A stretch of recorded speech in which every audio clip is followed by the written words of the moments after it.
Cri de Yaïbouni que les populations de Kandi ont accueilli le chef de l'État dans leur circonscription administrative. Le président de la République s'est directement dirigé sur le site de construction de la centrale électrique qui doit recevoir le poste de transformation devant permettre la mise en service du réseau électrique dans les dernières communes qui sont toujours dans le noir, notamment Segbana et Karimama. Les travaux ne sont pas terminés et le chef chantier a essayé de se justifier.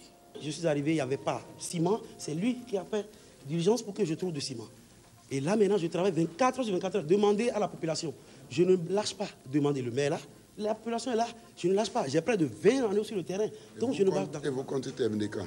Je finis la salle le samedi. La fosse du transport, je la finis d'ici mardi. Et déjà, les cellules sont en train de rentrer. On va poser toutes les cellules ce soir. Donc, monsieur le président. En définitive, oui. Karimama, Segbana ont l'électricité quand? Dans 3 semaines. Encore. Il n'était pas concevable qu'on ait des chefs-lieux de communes qui soient encore dans le noir. Ça fait 2 ans, 3 ans qu'on en parle. Tout est bien qui finit bien. Mais il ne reste que la Liborie. C'est Kandi qui va téléguider ou télécommander Karimama, Manaville, Segbana. Donc, et vous traînez. Hein? Au-delà de ça, nous avons une grande liste, une dizaine de localités de la Liborie qui doit être électrifiée, qui doit être, comment vous appelez ça là? Les infrastructures sont déjà en place, mais c'est Kandi qui commande tout. On ne peut rien à ce moment. Et comme je dis, le développement est téléguidé par l'industrialisation. Et l'énergie est pour l'industrie, ce que le corps, ce que le sang est pour l'organisme humain. Voilà. C'est pourquoi vous devez aller vite. Là, vous bloquez les populations depuis maintenant un bon moment. Il faut finir. D'ici 3 semaines, je viendrai exclusivement pour ça. Vous voyez, c'est le ciment, la pénurie du ciment qui vous a bloqué. Et là aussi, on va régler ça. Le déplacement du président Boni Yayi sur Kandi l'a amené aussi au lycée technique commercial de la ville. Un lycée qui compte à l'heure actuelle 4 classes avec un effectif de 124 apprenants répartis dans 4 spécialités. Qu'est-ce que vous enseignez? Nous enseignons en seconde G1, le secrétariat. Secrétariat. Dans la spécialité G2, oui. C'est la comptabilité. La comptabilité. Et gestion. À la seconde G3, le commerce et le marketing. Et la filière est la spécialité F4 pour le génie civil. Le génie civil. Oui. Donc c'est pratique. C'est pratique. Là, s'ils sortent, et même ils peuvent aller s'installer directement. C'est cela. Hein? On a une filière qui pourra s'ouvrir peut-être l'année prochaine si on a les moyens. Oui. L'entretien des engins, lourds et de machines agricoles. Le chef de l'État s'est rendu également au marché central de Kandi pour échanger avec les femmes. Un monde impressionnant l'attendait à la mairie.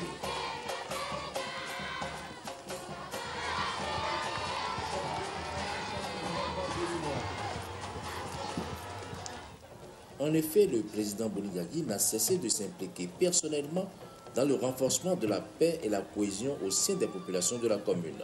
Sur un autre plan, le maire de Kandi a rappelé les nombreuses actions en faveur de la commune, par exemple la construction de plusieurs établissements d'enseignement professionnel. Selon le maire, les défis de la commune demeurent l'insuffisance de retenue d'eau et de barrages, le pavage des principales voies, la réalisation des ouvrages d'assainissement, la destruction massive des ressources naturelles qui favorise l'avancée du désert. Le représentant de la communauté Peul a informé le chef de l'État des difficultés de la communauté à l'accès à la terre. Pour aplanir les difficultés, le principe d'une rencontre avec la grande famille Peul a été envisagé. La formation technique et professionnelle a été toutefois un sujet sur lequel le président Boni Yayi a beaucoup insisté. L'un des temps forts du chef de l'État à Kandi a été indéniablement la visite qu'il a effectuée au CEG1 de la ville, un collège qui l'a accueilli par le passé. Voici là où j'ai fait mes premiers pas à l'attention de mes chers compatriotes. Et je crois à ces enfants. Je suis convaincu qu'il faut bien conserver le bâtiment. Monsieur le proviseur, vous avez bien compris? Mais tous les premiers pas ont été faits dans ce bâtiment. Et voilà la volonté de Dieu. Encore une fois, merci beaucoup. Merci beaucoup. Aujourd'hui, l'effectif du collège est de 2500 élèves. La réhabilitation de 2 bâtiments et l'insuffisance de photocopieuses sont les 2 doléances notifiées au chef de l'État qui a déjà construit dans le collège des modules de classe sur ses propres fonds et équipé aussi le collège d'une vingtaine d'ordinateurs. Kandi a donc écrit une bonne partie de l'histoire du président Boni Yayi et n'a donc pas manqué d'exhorter les élèves à bien travailler.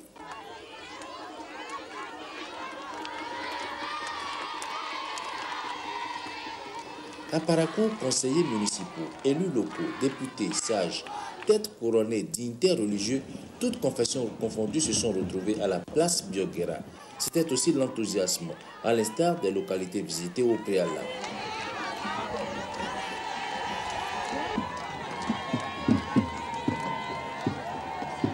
Séance de prière par différentes confessions religieuses, c'est ce qui s'est observé également à Parakou.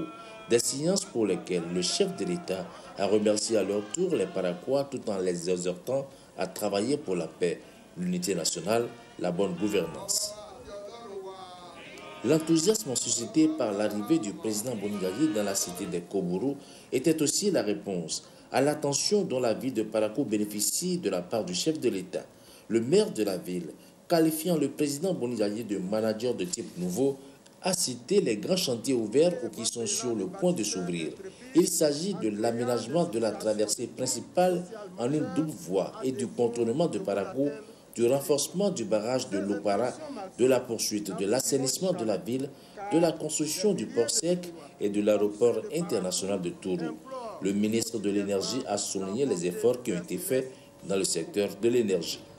Grâce à un programme dénommé Extension du réseau électrique de la ville de Parakou, pour lequel le gouvernement a consenti 3 milliards 250 millions, 12 quartiers périphériques ont bénéficié d'une extension de réseau.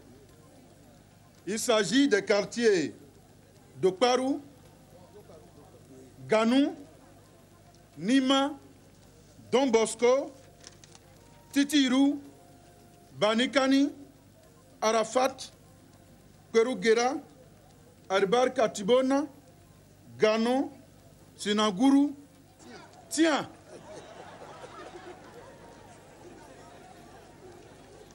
pour l'ensemble de ces 12 localités ont été construits 131 km linéaires de réseau basse tension. Ça, c'est très important. 131 km, ça veut dire ici jusqu'à Djougou. Est-ce que vous voyez ce que ça fait? De basse tension. Et pour supporter les 131 km de basse tension, il a fallu réaliser 50 km de moyenne tension. Mais pour le ministre Barthélémy Kassa, des efforts restent encore à faire dans le secteur de l'énergie parce que Parakou a beaucoup grandi. Rachidi Gbadamassi, député de la 8e circonscription électorale, a parlé de l'aéroport international de Tourou que le président Boni Yayi, a-t-il fait remarquer, a eu le courage de mettre à Parakou au lieu de faire le choix d'une autre localité. L'importance de l'infrastructure, le président Boni Yayi l'a rappelé à tous les Béninois. Si nous désengorgeons le port, il faut trouver quelque part où mettre les conteneurs. C'est pourquoi Parakou est, je crois, le débouché naturel, pas les cargos. Donc ce n'est même pas un investissement de prestige, c'est une vision pour le développement et la prospérité de notre pays. Je ne veux pas qu'on en fasse une interprétation politique. C'est un investissement économique. Les travaux de construction de l'aéroport international de Tourou piétinent, tout le monde le sait. C'est pourquoi le chef de l'État s'est rendu sur le chantier pour rencontrer les représentants des sociétés qui interviennent dans ce projet. La société Colas s'occupe de la construction de la piste d'atterrissage et des voies d'accès. CEIB est chargé de la construction des bâtiments et des installations électriques. La société Synergie Afrique est attributaire du marché concernant les équipements d'aide à la navigation aérienne. des équipements qui sont déjà payés et qui n'attendent que l'évolution des travaux des autres lots. Depuis 3 ans, le chantier n'avance pas au rythme qu'il faut. Le chef de l'État, qui s'est rendu compte que les procédures administratives un peu lourdes ne parviennent pas à faire décaisser rapidement les avenants signés, a demandé à chaque partie concernée de tout faire